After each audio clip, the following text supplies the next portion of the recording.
Di saat rupiah tertekan, ringgit Malaysia justru menguat. Nah, ini menarik nih. Menarik.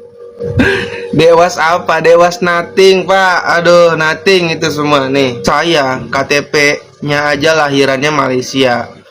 Akhirnya tahun ini memutuskan untuk tinggal di Makassar kembali dan berbisnis di Makassar. Mertua saya kan Perlu gunakan senjata untuk hancurkan sebuah negara. Hancurkan saja dua pilar ini, yaitu pendidikan dan kesehatan. Niscaya negara itu akan hancur di masa depan. Dan sepertinya Kalian hari ini sadar nggak kalau Indonesia kita yang tercinta ini tenggelam dalam lautan hutang? Percaya nggak? Yuk kita bongkar. Ini mahasiswa masyarakat, jangan menganggap kami seperti musuh. Bagaimana bisa pemerintah yang tidak pernah mendengar rakyatnya sendiri sekarang malah ingin kita mahasiswa demo di DPR? Adakah betul sebenarnya Indonesia nak bankrupt ataupun ni adalah lebih kepada sentimen tak puas hati terhadap dasar ekonomi Pak Prabowo sahaja? Guys, pada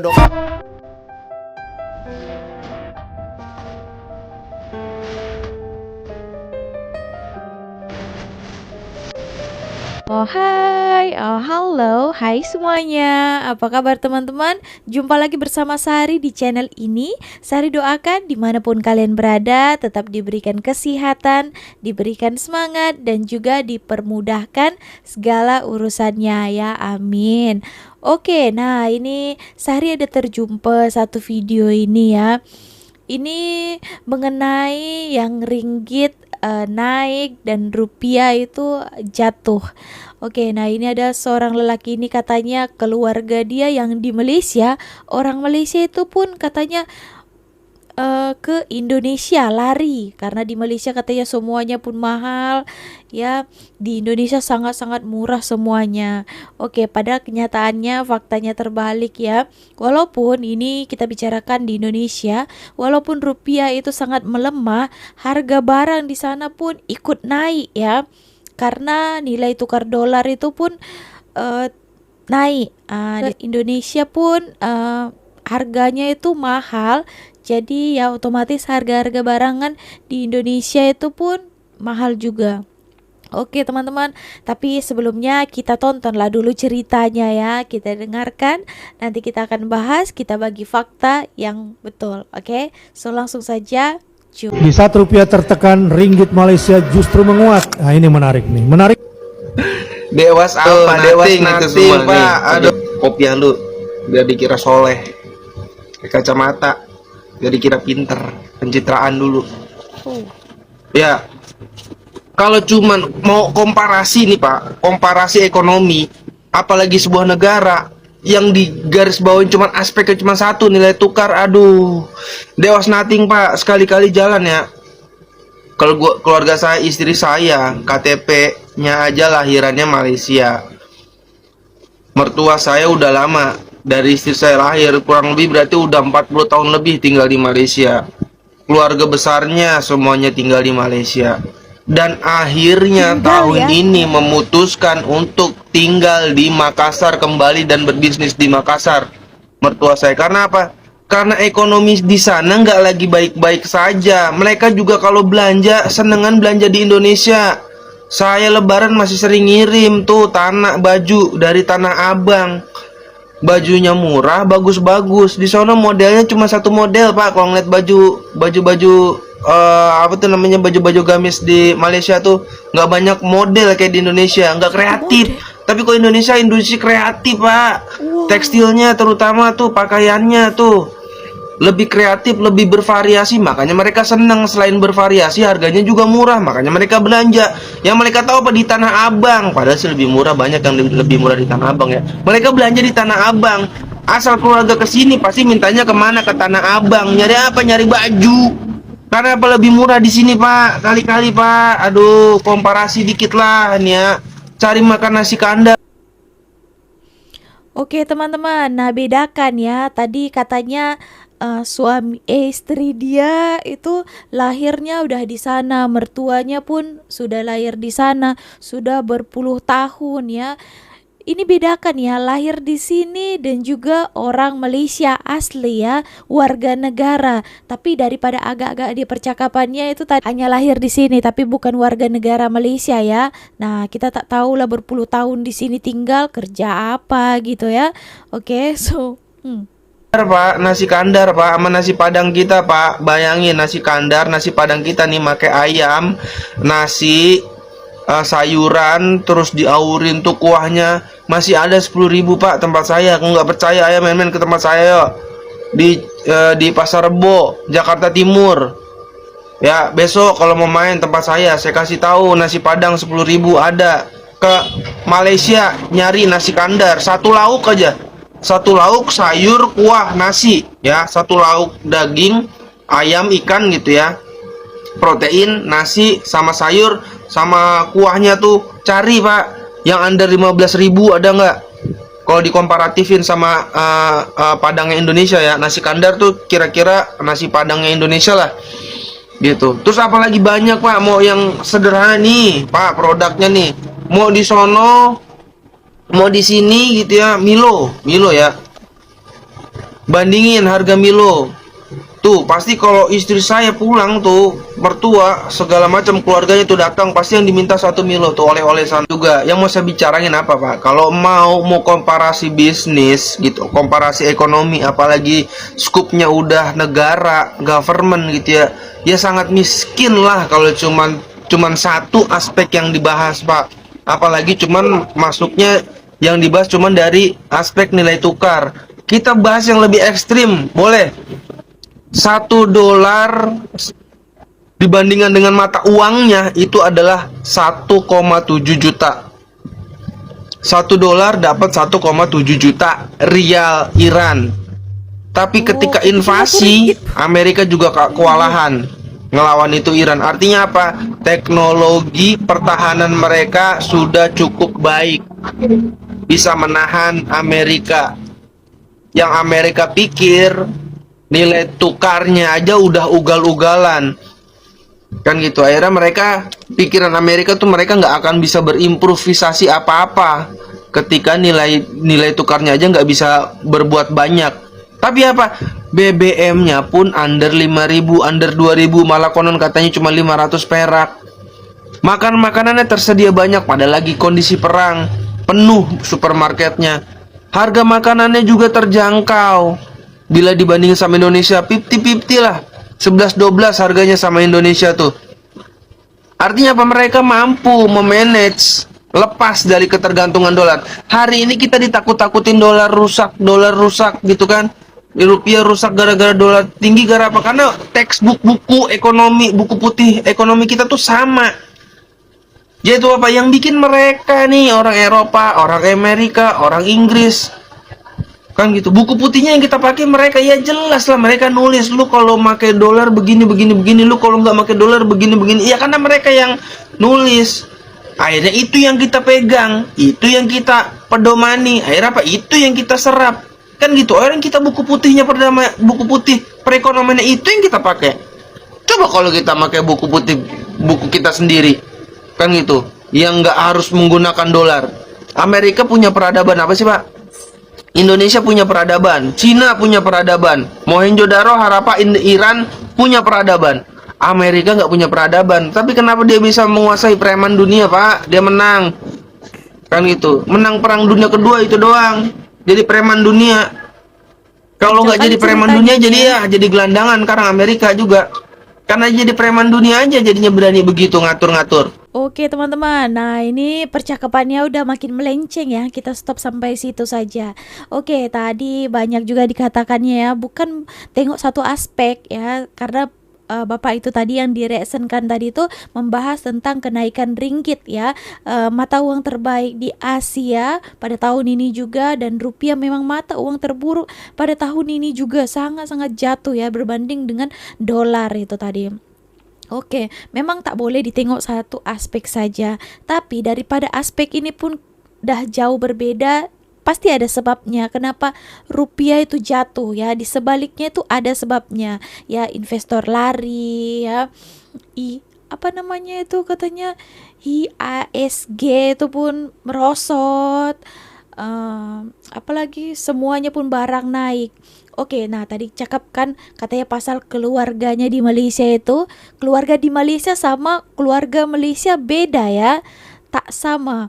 Nah, tadi itu kemungkinan keluarganya pun, istrinya pun orang Indonesia, tapi mungkin yang bekerja di Malaysia. Oh, ini tak ada bersyukur-syukurnya ya kan, dah kerja di Malaysia, buru-buru kan juga. Oke teman-teman, barang itu mahal katanya. Di Malaysia tak dapat nasi kandar yang harga murah, tapi kalau di Indonesia dapat harga nasi padang itu harganya ada yang murah. Nah, memanglah beda kalau dikatakan macam itu kan. Disebabkan gaji ataupun pendapatan pun tak sama ya. Di Indonesia pendapatan paling tinggi pun rata-ratanya 3 juta, 2 juta, tak sampai pun 100.000 ringgit. Tapi di Malaysia rata-rata gaji ya, ini belum termasuk ada OT, ada tambahan-tambahan lain 1.700 ringgit ya. Itu sekitar 7 juta sampai ke 8 juta rupiah. Kalau itu pun pekerja kantor di sana sudah dapat gaji segitu. Ya. Oke, so di Indonesia gaji pun ada lagi yang 1 juta tahu, 250 ringgit. Ya, seharusnya memang lebih murah lah di Indonesia. Tapi faktanya ya, ada barang-barang yang lebih mahal sama harganya macam di Malaysia. Contohnya minyak goreng lebih mahal di Indonesia berbanding di Malaysia. Di Malaysia ini ya untuk warga negara lah, kita cakap subsidi itu RM2.50 je untuk minyak goreng ya, tak sampai pun 10.000. Apa di Indonesia? Di Indonesia yang subsidi pun di atas 10.000 ya, itu yang dicakap. Ya, harga-harga barang pokok di sana itu memang melambung tinggi ya, walaupun gaji pendapatan rakyat itu memang rendah ya. Ini baru saja sehari ada call nenek saya ya, saya mau ambil pembantu, mau jaga nenek ya. Katanya di sana jiran saya itu gaji 700.000 tahu, 700.000 rupiah untuk pembantu rumah, dibagi macam 155 ringgit untuk 1 bulan. Saya cakap, sikit sangat 700.000, bagi dia 2 juta gitu. Tak ada di sini 2 juta gaji sudah gaji apa itu ya, katanya kerja kantoran. 2 juta bagi 4.500, 444 ringgit ya. 2 juta pun katanya kemahalan. Jadi tak sama gitu ya. Oke, so ya gitulah tadi ya teman-teman. Tapi tadi las-lasnya abang ini agak melenceng-melencong juga cakapnya ya. Oke, kita tonton ya. Tidak perlu gunakan senjata untuk hancurkan sebuah negara. Hancurkan saja 2 pilar ini, yaitu pendidikan dan kesehatan. Niscaya negara itu akan hancur di masa depan. Dan sepertinya konsep tersebut tengah terlihat di negara kita tercinta, yang mana di bidang pendidikan, kesejahteraan guru terabaikan dan kesehatan masyarakat juga sulit terakses. Ini merupakan strategi perang senyap untuk melumpuhkan suatu negara secara permanen, atau disebut dengan slow collapse, kehancuran secara perlahan. Gak perlu menggunakan tank, senjata, apalagi membombardir suatu wilayah. Cukup hancurkan pendidikan dan kesehatannya. Merendahkan profesi guru, pendidikan zombie, atau hanya mementingkan hafalan aja, termasuk jadikan kesehatan sebagai bisnis. Nantinya 20 tahun kemudian negara ini akan rusak. Efeknya baru akan terasa 1 generasi kemudian, dan itu udah terlambat untuk berbenah. Kalau gedung yang hancur itu bisa dibangun ulang dalam hitungan bulan atau tahun, tapi bagaimana dengan generasi? Butuh waktu 20 tahun atau lebih untuk bisa memperbaikinya. Itulah alasan kenapa Kaisar Hirohito pada saat Jepang porak-poranda akibat bom Hiroshima dan Nagasaki, ia bertanya berapa guru yang masih hidup, karena untuk bangkit dari abu peperangan kita butuh otak, bukan otot atau senjata. Kami ini mahasiswa masyarakat, jangan menganggap kami seperti musuh. Hari ini membuktikan bahwa valid untuk kita melakukan aksi di Bundaran HI. Kenapa? Karena bahkan tuntutan nomor 5, pemerintah malah sekarang sudah mengelak. Bagaimana bisa pemerintah yang tidak pernah mendengar rakyatnya sendiri, sekarang malah ingin kita mahasiswa demo di DPR. Justru itu dipertanyakan, kenapa kita mahasiswa ingin demo di Bundaran HI? Karena kita, ya suatu bagian tidak terelakkan dari rakyat, ingin menunjukkan bahwa kondisi tidak baik-baik saja. Dan kita justru peduli dan cinta kepada Indonesia. Kita tidak ingin Indonesia justru beneran bangkrut.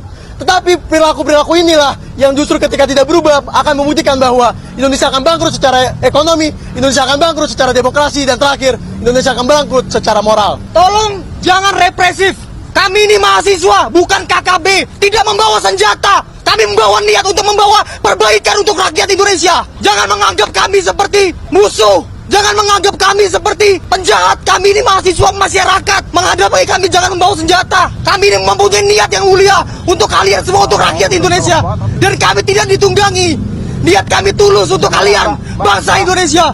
Kalau nilai rupiah makin turun hingga Rp20.000 per dolar, siap-siap aja. Yang miskin makin miskin, yang kaya OTW miskin. Ya, begitulah kondisi Indonesia saat ini, di mana nilai tukar rupiah terhadap dolar menjadi yang terendah sepanjang sejarah. Kalau pemerintah minta kita tenang dan bilang semua akan baik-baik aja, itu bohong. Karena nyatanya, pemerintah pun kelimpungan. Harga impor naik, pasar saham gonjang-ganjing, BBM harganya makin nggak masuk akal. Bisa-bisa uang Rp20.000 cuma dapat ketoprak setengah porsi doang. Memang sih, ada banyak faktor kenapa rupiah bisa sangat rendah nilainya. Salah satunya konflik Amerika dan Iran yang jadi momok bagi perekonomian dunia dan imbasnya sampai ke Indonesia. Tapi faktor itu bukan alasan buat kita dan pemerintah cuma berdiam diri. Harus ada yang dilakukan buat mengembalikan nilai rupiah ke angka yang lebih aman. Kalau enggak, dampaknya bakal makin terasa di kehidupan sehari-hari. Emang kalian mau negara kita bangkrut? Kalian hari ini sadar nggak kalau Indonesia kita yang tercinta ini tenggelam dalam lautan hutang? Percaya nggak? Yuk kita bongkar. Hari ini kas negara sebesar 120 triliun. Sementara hari ini negara sudah jatuh tempo bayar hutang sebesar, saya bacakan data, 833 triliun. Belum lagi harus bayar bunga sebesar 599 triliun. Jika dijumlah maka akan ketemu 1.432 triliun. Sementara realisasi penerimaan kas negara pada tahun 2025 hanya 2.865.570 triliun. Separohnya dari hutang luar negeri. Ngeri nggak keadaan ini? Ngeri. Pertanyaannya, apa dampak dari program efisiensi yang dijalankan oleh Prabowo Gibran? Kan begitu. Yang kedua, bagaimana negara membayar piutang luar negeri tersebut? Akhirnya kita akan secara reflektif memikirkan berapa sih penghasilan kita di Januari, Februari, Maret, dan April. Realisasi belanja negara pada bulan Januari itu sejumlah 227,5 triliun. Sementara realisasi pendapatan negara hanya 172,7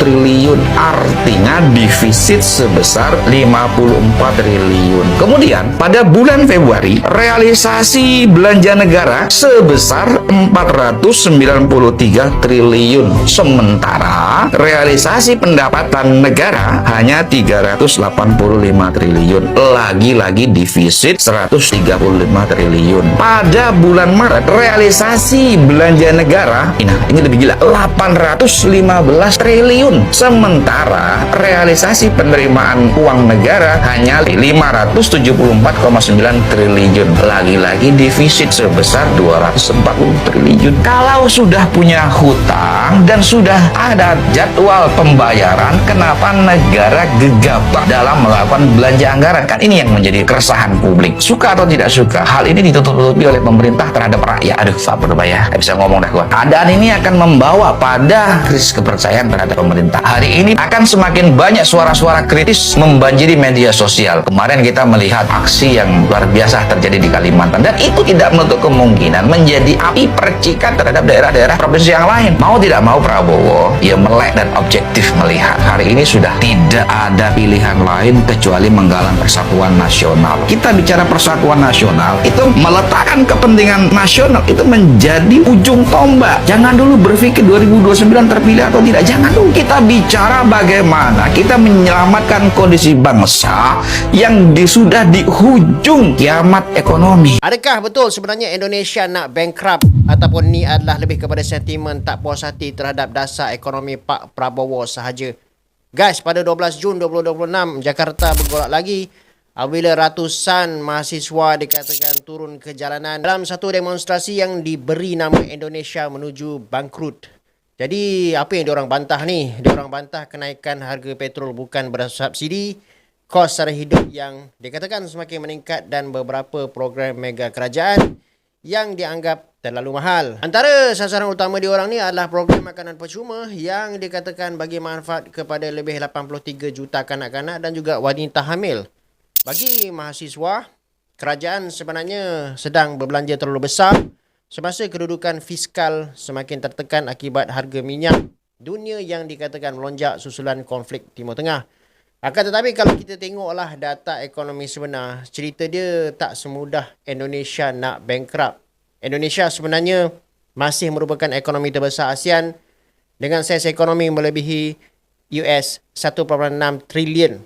Kadar pertumbuhan boleh dikatakan baik iaitu sekitar 5% tahun dan nisbah hutang kerajaan sekitar 40% daripada KDNK. Dan angka ni sebenarnya adalah jauh lebih rendah berbanding banyak negara maju yang ada nisbah hutang melebihi 80% daripada KDNK. Jadi daripada sudut kewangan negara sebenarnya Indonesia ni masih jauh daripada kategori bankrupt lah. Apa yang tepat adalah kerajaan Indonesia sebenarnya tengah berdepan satu dilema besar antara nak terus memberikan subsidi, membiayai program kebajikan berskala besar ataupun kawal defisit fiskal supaya tak terus melebar. Jadi pada pandangan saya lah, protes ni dia lebih mencerminkan tekanan yang dirasai oleh rakyat biasa berbanding resiko sebenar negara Indonesia yang menjadi bankrupt ataupun muflis lah.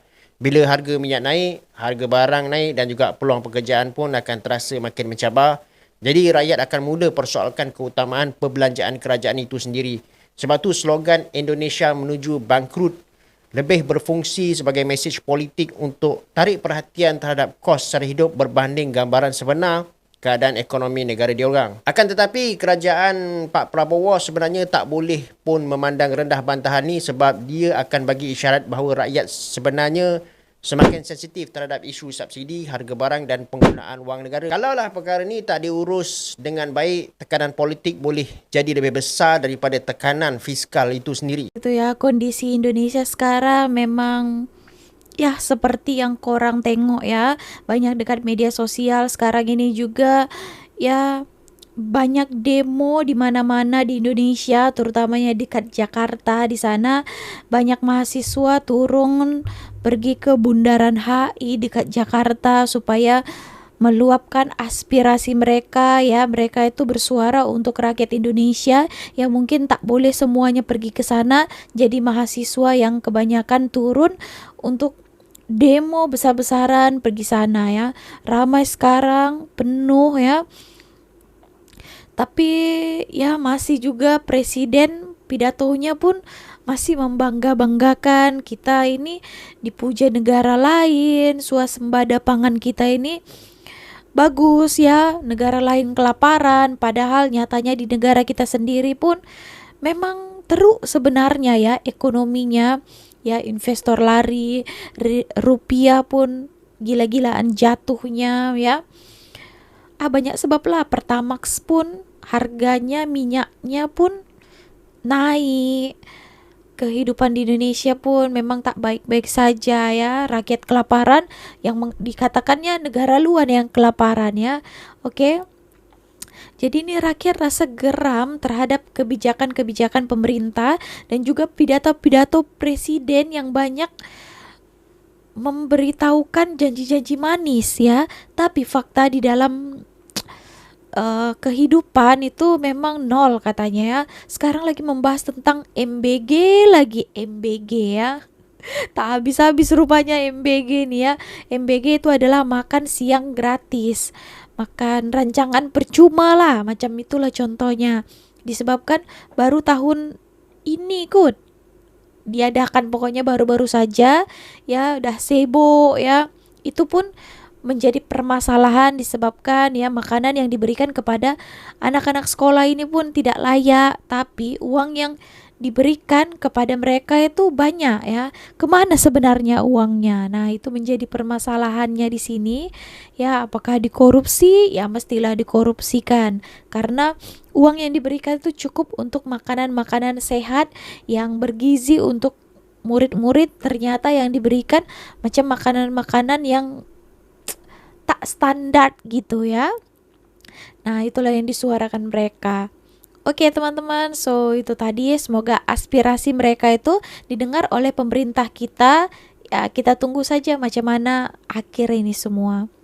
Oke, so segitu aja video kali ini. Terima kasih. See you on my